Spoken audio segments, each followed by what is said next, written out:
ما عندکم ینفد وما عند اللہ باق، جو تمہارے پاس ہے وہ ختم ہو جائے گا، اور جو اللہ کے پاس ہے وہ باقی رہنے والا ہے۔ وَلَنَجْزِيَنَّ الَّذِينَ صَبَرُوا أَجْرَهُمْ، اور ہم لازماً دیں گے صبر کرنے والوں کو ان کا اجر، بِأَحْسَنِ مَا كَانُوا يَعْمَلُونَ، ان کے اعمال کے بہترین جو اعمال ہوں گے، جو کچھ وہ کر رہے ہیں ان میں سے بہترین اعمال کے حساب سے انہیں اجر دیں گے۔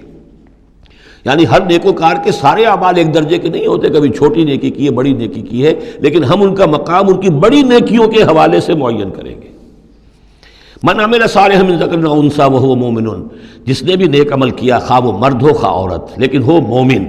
فلنحینہ حیاۃ طیبۃ، ہم اسے زندہ رکھیں گے دنیا میں بڑی پاکیزہ زندگی،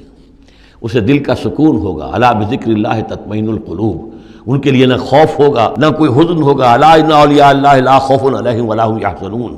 وَلَنَجْزِيَنَّهُمْ أَجْرَهُمْ بِأَحْسَنِ مَا كَانُوا يَعْمَلُونَ، ہم انہیں دنیا کے اندر بھی زندگی جو دیں گے وہ بڑی پاکیزہ زندگی ہوگی، چاہے روکھی سوکھی کھا رہے ہوں لیکن صبر و شکر کی زندگی ہوگی، دل مطمئن ہوں گے، دل میں غنا ہوگا۔ الغنا غنا نفس، حضور نے فرمایا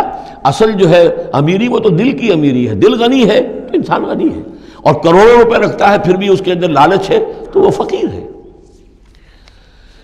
وَلَنَجْزِيَنَّهُمْ أَجْرَهُمْ بِأَحْسَنِ مَا كَانُوا يَعْمَلُونَ، ان کو جو بدلہ ہم دیں گے تو وہ ان کے جو بہترین اعمال ہوں گے ان کے حوالے سے۔